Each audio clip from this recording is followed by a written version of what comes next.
we'll do a little. This will help us because we might quite miss something. So let's roll through the Race Companion Fantasy League podcast, which I'm also hosting, and Wyn is here with me. So race results summary. Let's go through that. So where have we got here? We could probably do this off the top of my head, but let's go through it. Ronan Dunne beating up Martin Mays by 2.8 seconds. So it's a big one. And then, as Wyn said, Andy Kolb's been here 3 years in a row on the podium. Yeah. That's huge. Massive. Troy Brosnan in 4th, narrowly missing out on the New School podium, and Loic Bruni in 5th. Really good title week for him, Loic, I would say, for sure. Then in the women, where have we got the women here? I've got overall. I know Gracey won the race. Don't get me wrong, but let me just try to find it. All right. So elite women, Gracey Hemstreet. She was only 1 second ahead of Marine Cabirou coming back from injury, which was just absurd. Valley Hall, the win is eluding her. She did qualify fastest. I think just the track and it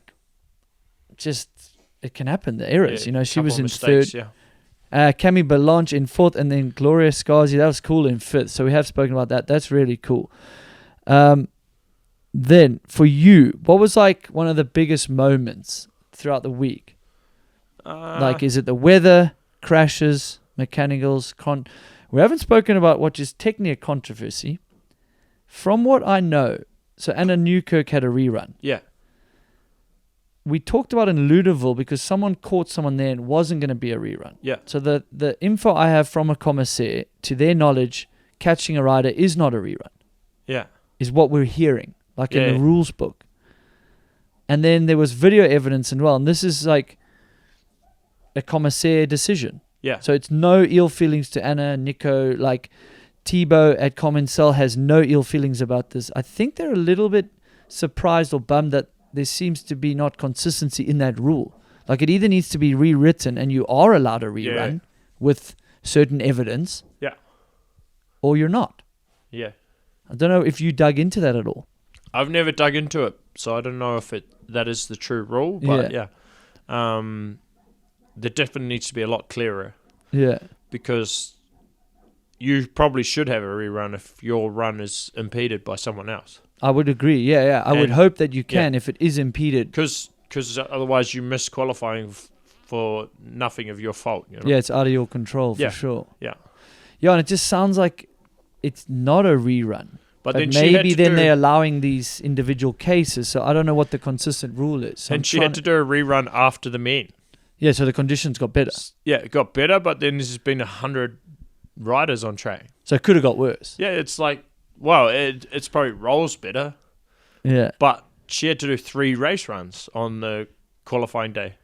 Yeah. And she's only just started riding again from her injury, so she turned it around well, and probably she benefited from drying track, but you can say that as well, that doing another race run's not great either. No, you would prefer not to, for sure. And it's a tough one. And she bumped out Miriam Nicole. Yeah. Coming back from injury. Home favourite. Home favourite. Had had a decent amount of bike time, it seems. Yeah. Was feeling good.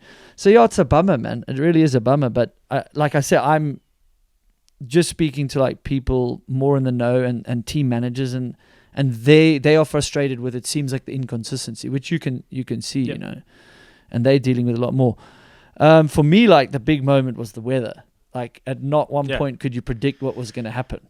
Yeah, we had everything this week. We had pouring rain, hot sunshine, where you have to get all your layers off. Yeah. And then it'd be 5 minutes later, it's pouring rain and cold again. Yeah. So we've had the whole mix, and it's been good to have a proper wet race. Yeah, it is cool. Yeah. It really is interesting. Skill definitely rises to the top. Yeah. There's more to sort of dig into in our analysis. But for me, how the track rode versus what I expected, I didn't ride it. You did. You can tell me. I think I'm not surprised. It probably rode more challenging because I knew there were going to be fresh bits, but I didn't think they would be so cut up and inconsistent because we knew there could be rain, but when? Yeah. We didn't know it would be the whole week. So for me, I think it rode even more challenging because there were all these new fresh sections. 100%. Yeah, they made the fresh sections quite tight, some of them as well. So you're turning around trees, which then just has heaps of tree roots. And they made it pretty technical, which is perfect in my mind. Like that's what we all want to see. We want to see the best in the world being challenged. Absolutely. Yeah. No, I think, like you said, it's just so good to have a race that's a bit more old school, a bit more like, it's not just perfection wins the run. Like you could make some mistakes, and ride around them. That's for sure. Yeah, so that was cool to see that it was just even more like challenging that we could have ever hoped for sure. Let's check it out. Let's see who jumped up in the fantasy overall. Baggy has jumped into the lead at 7983. Sketchy Sketch, you're in second at 7708. And Orange Dog in third. Slonq, who I can never pronounce, you're still in fourth. And Mark Gordon slotted into fifth. But as we move into who I picked, I had Nathan Ponfion in my team. Yeah. And he did really good in qualifying for sure. In the ladies, I had Gracey and Valley, so that went pretty good. So, give or take, I just need to see my other riders. Like, I've actually forgotten. Who would you put in your team? Like, who do you think's like good value? I don't do. No, I know you don't do it, but like, who to use like an underdog that you know that can like sneak in? Someone messaged me, asking who to put in their team. I said put Martin Mason. Yeah, I think he's actually on the fantasy pretty well priced. Yeah. Yeah, so you spotted Monmaze before. Yeah. For sure. Yeah, 100%. I did. He's a wet weather specialist. And he's riding into his confidence at the moment in downhill as well, so yeah. Yeah, and he mentioned like it wasn't just going from enduro to downhill on that racecraft. He actually mentioned that it was bike setup for him that he had to figure out, like the balance on the bike. And once he'd figured out the bike setup, like he's fine with the racecraft and having to push harder and going to tracks that maybe some of the other guys already know. Like he wasn't that worried about it at all. Yeah, it's pretty cool. Well, guys, this has been Moving the Needle podcast, and this was a little snippet with a race companion. So make sure you enter for prizes. They do it after every round and for the overall. So you go to the racecompanion.com